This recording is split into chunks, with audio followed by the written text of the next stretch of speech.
Gracias, presidente. Mucho.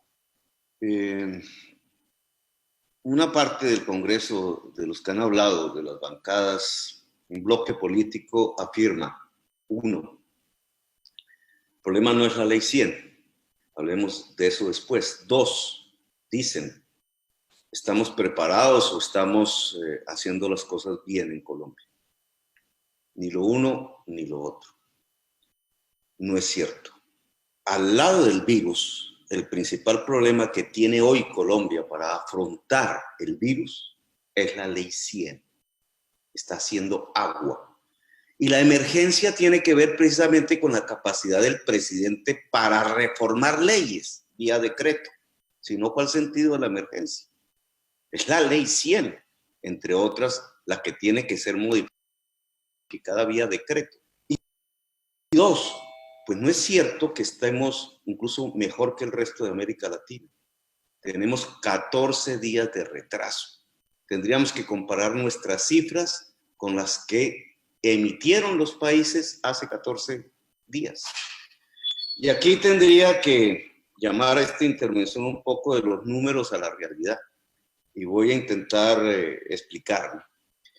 El tema central en el tratamiento del virus, en el hospitalario para los enfermos graves, los que pueden morir, es algo que se llama el respirador. En Colombia le dicen ventilador.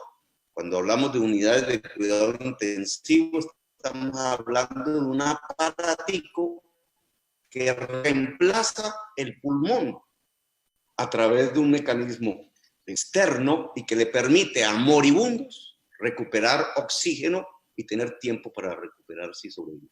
Esos respiradores son el número que nos permite saber si tenemos capacidad hospitalaria. Al lado del respirador, el equipo humano que lo hace funcionar, enfermeras, médicos, personal de salud. ¿Qué dice el ministro de Salud alrededor de este tema, señor presidente? Dice, necesitaríamos para el momento crítico 5.000 respiradores o ventiladores. 5.000. Y yo me puse a confrontar esa cifra con la que da Bogotá, la alcaldesa. La alcaldesa dice que para el momento crítico en Bogotá necesita 4.000 respiradores. Hay una inconsistencia. Cuando uno mira las cifras del ministro, dice que Bogotá tendría 1.180 respiradores, 1.131.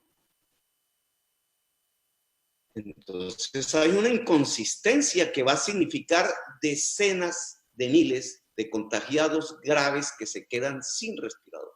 Este tema es fundamental porque además hay que confrontarla con otras cifras alrededor de los respiradores. Esos 5.000 respiradores de que habla el ministro de Salud, ¿ya llegaron? No ha llegado ni uno. Bogotá porque no los compró y las otras ciudades con capacidad financiera no compraron ni uno. Y la nación porque solo hasta el 2 de abril inició, 28 de marzo al 2 de abril inició compras de respiradores cuando ya no existen en el mercado mundial. Los que compraron a través de unas intermediarias nacionales vendrán hasta el mes de julio y agosto. Los que podríamos producir en el país, se habla de 50 por día, cuando empieza a producirse solo nos entregarán 1.500 respiradores al cabo de un mes. ¿Qué significa eso? Que no tenemos respiradores para afrontar la crisis en su momento más álgido. No nos preparamos. Perdimos 3 meses para comprar respiradores y ahora no van a llegar en el momento del pico de la pandemia. Ahora, ¿qué significa esto de los respiradores? Cuando hablan aquí algunos congresistas, no, pues comparativamente con el mundo estamos bien. No es cierto. El ministro de Salud sacó un cuadro engañoso que nos compara con Alemania, con Luxemburgo. Les voy a dar unas cifras. La España en crisis tiene 5.600 enfermos graves con respirador. Alemania, que está superando el problema con relativa eficacia, tiene 25.000 respiradores. Estados Unidos tiene 160,000 respiradores, por eso su tasa de mortalidad es más baja que el resto del mundo. Y en América Latina, un solo país como Argentina tiene 8,600 respiradores. Nuestros 5,000 llegan en agosto, cuando la crisis de la enfermedad es en mayo. Conclusión, no nos preparamos. El gobierno delegó en la Ley 100 y por tanto en las EPS los mecanismos de prevención, detección y tratamiento de la enfermedad e hicieron agua. Ahora veamos otras cifras. Hoy en el mundo, ¿cuántos respiradores se hacen? 77,000. Y Colombia está demandando 5,000 de esos 77,000. Tendríamos que hacer algo a nivel latinoamericano, y esta es una invitación al ministro y a Duque para que lo hagan, para concertar una política de producción mundial de respiradores que implicaría, entre otras cosas, que cada país hiciera partes. Un respirador tiene 730 partes.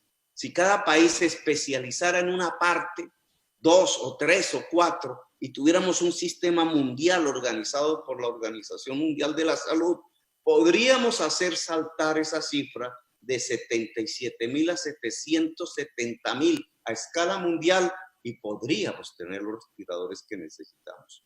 Propuesta para el ministro en una acción internacional. Ahora, hablemos de otro dato, el dinero. Aquí ya varios parlamentarios lo han dicho. 700,000 millones de pesos es lo que ha girado el gobierno, entre comillas, porque está congelado en los bancos para pagar deudas. ¿Por qué hay deudas y personal de salud que no se paga, señor presidente? ¿Porque el gerente del hospital es malo? ¿Porque el hospital es malo? ¿O porque hay un mecanismo que tiene que ver con la concepción misma de la Ley 100 que lo impide? No se paga el personal porque las EPS no pagaron la unidad de capitación, dependiendo de las facturas de los hospitales. Y en la unidad de capitación va incluido un pago al personal que no es para un personal laboralizado, es decir, en nóminas, sino simplemente contratado a través de OPS, es decir, con un salario muy inferior. Si quisiéramos que el personal médico de los hospitales estuviera laboralizado y pago hasta la fecha, habría que quitar el mecanismo de financiación de la unidad de capitación, es decir, habría que quitar la EPS, es decir, habría que quitar la Ley 100. No puede haber un personal atendiendo a los enfermos debidamente empleado, con dignidad en su trabajo y con su bioseguridad, si funciona la Ley 100. La Ley 100 implica falta de pago a los trabajadores de la salud, implica deudas de los hospitales. Mire, esta cifra, 700,000 millones para pagar deudas de las EPS a los hospitales. ¿Saben cuánto solo en Bogotá es la deuda de las EPS a los hospitales? Solo de Bogotá, 1.200.000 millones de pesos. Y esto es para todo el país. ¿Qué es lo que nos está diciendo el gobierno? El gobierno lo que nos está diciendo es que no tiene la voluntad política para reformar la Ley 100 vía decreto de emergencia y por tanto atender con eficacia la pandemia. Si esa voluntad política no existe, no vamos a atender con eficacia la pandemia. ¿Y eso qué significa? Miles de muertos. Luego, lo que tenemos que lograr es un consenso político en el Congreso de la República, de las fuerzas políticas para presionar al gobierno, para dotar al gobierno de la voluntad política, porque se necesita amarrarse los pantalones para ello, para poder superar la Ley 100. Lo voy a decir en pocas palabras. La Ley 100 es la construcción de un mercado en la salud, con oferentes, con demandantes, con competencia, con precio de mercado y con utilidades privadas. Esa es la Ley 100. A los oferentes se le llama EPS, CESES, etc. Los demandantes son los clientes. ¿Y los clientes quiénes son? Los pacientes. el hospital se convierte.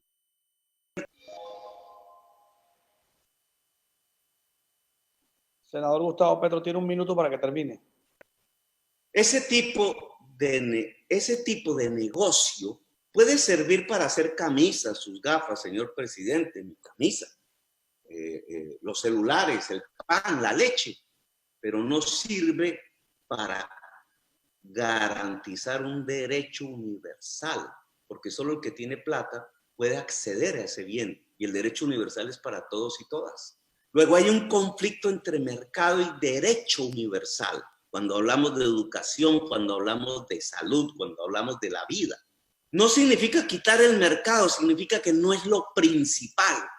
Para solventar el derecho a la salud se necesita fundamentalmente Estado y sociedad. El mercado es complementario. Por tanto, el gobierno nacional tiene que ganar la voluntad política para reformar la ley 100 y garantizar la eficiencia y la eficacia en la lucha contra el virus que hoy tenemos ante sí. Es cuestión de días apenas el tiempo que tenemos. Gracias, señor presidente.